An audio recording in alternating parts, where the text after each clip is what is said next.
Fala pessoal, começando mais um episódio do podcast Coronga, o segundo para vocês dessa discussão em alto nível com Léo Palhano e comigo, Paulo do Vale. Tudo bem, Léo? Tudo bom? Tá ansioso para mais um programa?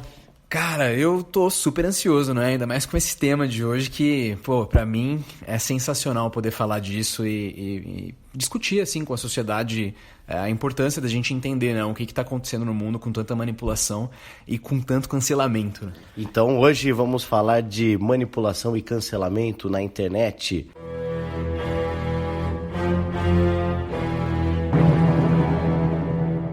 Bom, mas antes da gente começar falando do que aconteceu com a internet, né, nessa era pós-digital aí, é sempre bom a gente ter em mente a contextualização histórica da manipulação, né? Da onde surgiu isso, onde que seres humanos na história começaram a manipular outros, né? A gente pode falar do sofismo como principal ponto de partida, porque os sofistas eles utilizavam a retórica como uma mera arte da persuasão. Então, não importava se eles modificassem a verdade do que eles soubessem que era real, correto, para convencer uma plateia que não acreditaria naquela verdade, ele modifica aquele contexto e cria uma mentira e faz com que a plateia o aplauda, né? Porque por ser uma coisa popular, uma crença muito forte vinculada à religião.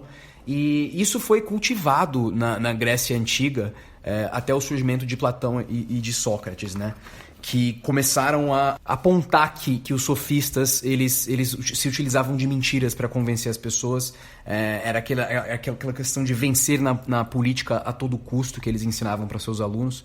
E aí você vê, né, até onde que Maquiavel começou a pensar nisso no século XV, né? Com a chegada do Sócrates, assim, e fazendo já um paralelo na nossa realidade, os tempos de crise, normalmente cultural e histórica, como os que a gente está vivendo hoje, né? De voltar a preconceitos, de ser um pouco mais caótico do que eu e você que somos dos anos 90 estamos acostumados, facilita o aparecimento de pessoas sofistas, de pessoas que se utilizam de argumentos que não são necessariamente verdadeiros para convencer uma determinada parte da população, um nicho da população e fazer com que aquelas pessoas sigam eles como verdadeiros e tudo aquilo que eles dizem ser correto, aquela galera vai acreditar e até vai, em contexto político, pedir para que eles cancelem certos políticos que são inimigos, né, desses novos sofistas que a gente conhece aqui na política, né? Então cancelem os de esquerda, por quê? Porque eles são os cruéis. E as pessoas vão acreditar naquilo sem entender o contexto, porque ele está manipulando a verdade, né? E aí a gente chega no momento da tecnologia, que é usada justamente para isso, então, Léo, e chama tudo isso de fake news. Basicamente, a palavra, né? A palavra dos últimos anos, a expressão, melhor dizendo, dos últimos anos, acaba sendo fake news, e que é usado por qualquer pessoa. O gerador da fake news, ele vai chamar a verdade de fake news, né? Então, ao mesmo tempo que é uma palavra importante, ela acabou perdendo um pouco o significado, ou realmente, se tudo é fake news, nada é fake news. O quanto que a gente pode, com relação à internet, reverter esse processo, eu fico pensando, porque a gente tem aí o livre acesso e essa é a grande vantagem da internet, né? Você ter o acesso a múltiplas coisas, né? E a partir do momento, talvez, que você passe a restringir conteúdos, quem fiscaliza quem está fiscalizando, né? Aquela velha pergunta. Quem vai ser a pessoa que vai definir, os grupos que podem definir o que não é e o que não pode chegar para a população. É uma discussão muito complicada, porque vai colocar agora barreiras na internet, como já existe, né? É lógico que tudo precisa ser legislado de alguma forma. Talvez ainda, não sei se você acha que ainda falta uma legislação maior para a internet e que isso não seja vendido como censura, porque acho que precisa existir uma regulamentação, um conceito a se seguir, um caminho, mas ao mesmo tempo, como isso não ser vendido como, né, simplesmente você não ter mais acesso às coisas que você tinha antes. É uma questão bem complicada, bem delicada, que as pessoas vão ter que lidar daqui para frente.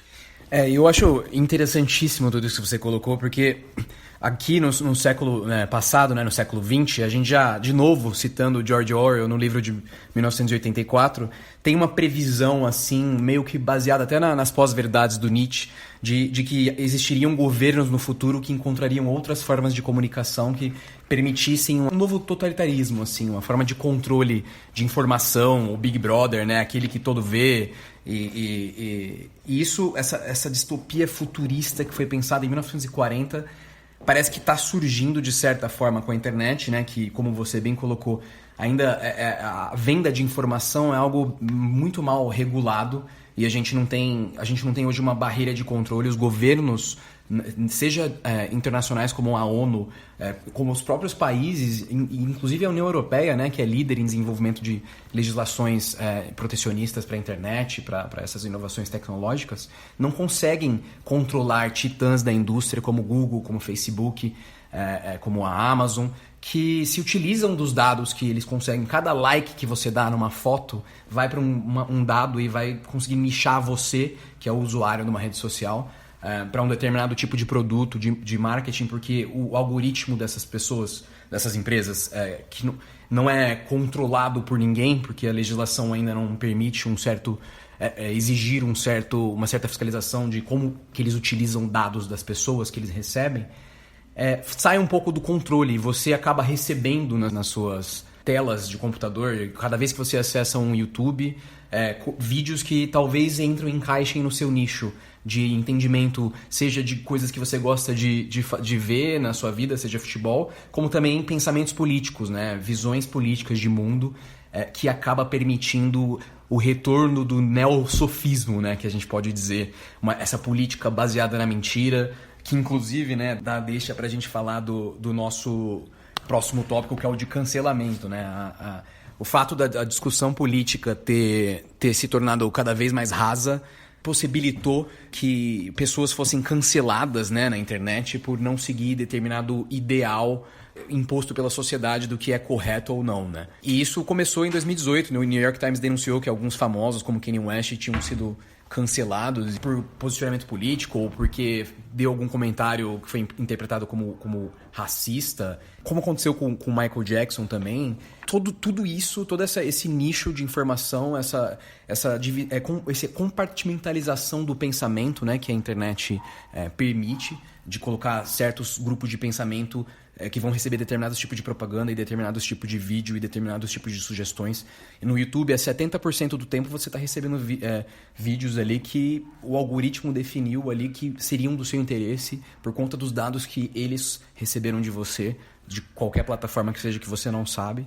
E isso é uma coisa que a gente tem que discutir e pensar com um pouco mais de profundidade. Há alguns dias eu te indiquei uma reportagem que saiu na Piauí. Na Piauí estou até com ela em mãos, na Piauí de janeiro. Tem uma boa indicação, ela está aberta na internet. É uma reportagem aberta de um estudo muito aprofundado a respeito dessa questão do algoritmo do YouTube. Ela é uma reportagem do Bernardo Esteves e o nome dela é O Algoritmo do Ágora. Tem a política dos extremos no YouTube. É muito interessante, né, Léo? Porque existe aí... E eles tentam, de alguma forma, mascarar isso.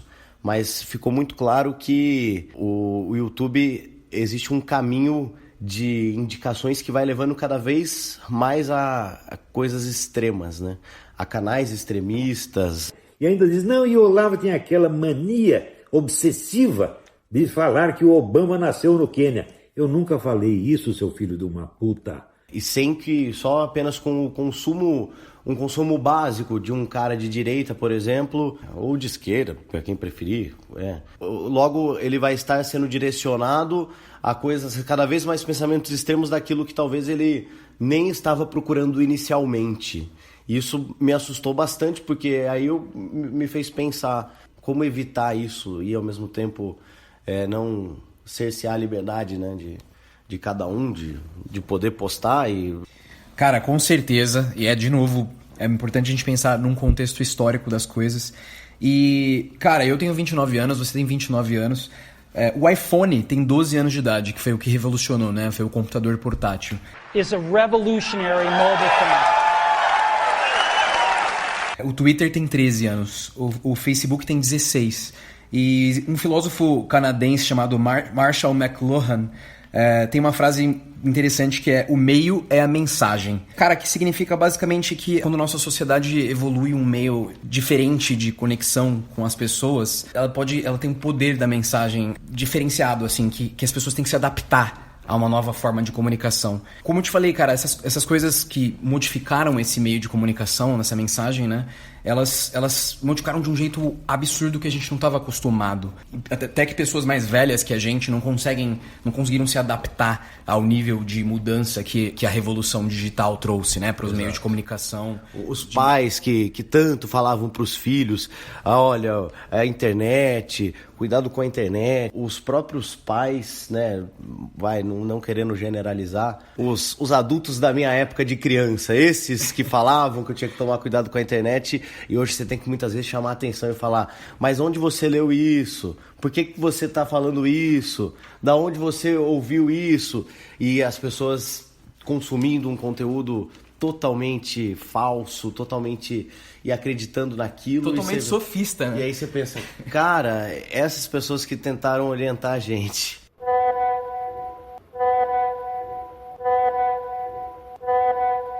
E tem um estudo, cara, da Universidade de Harvard dos Estados Unidos, que chama A Luta contra a Desinformação nos Estados Unidos. É uma análise de cenário que foi realizada em 2018 por pesquisadores do Centro Shorenstein de Mídia, Política e Políticas Públicas de Harvard, né? E, bom, o questionamento básico deles era sobre o que é desinformação. O que é isso? O que está acontecendo? Essa cultura da era da desinformação, né?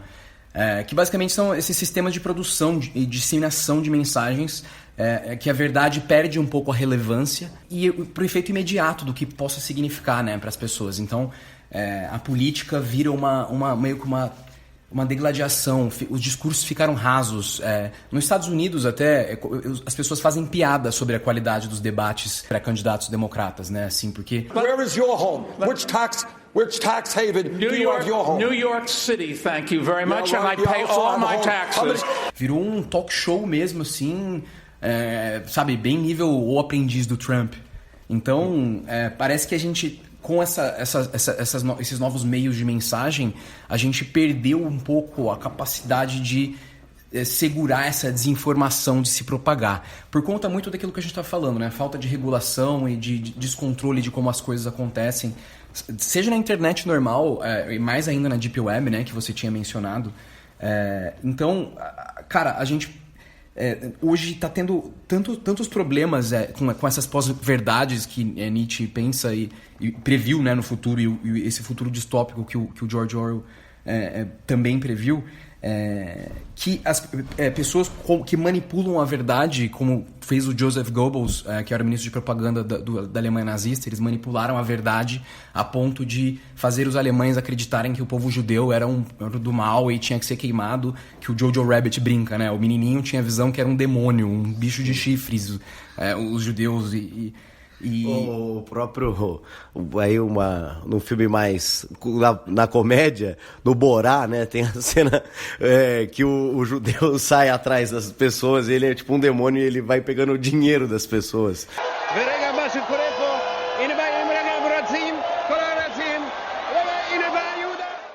E é bem isso mesmo, né, que eles construíram essa imagem, né?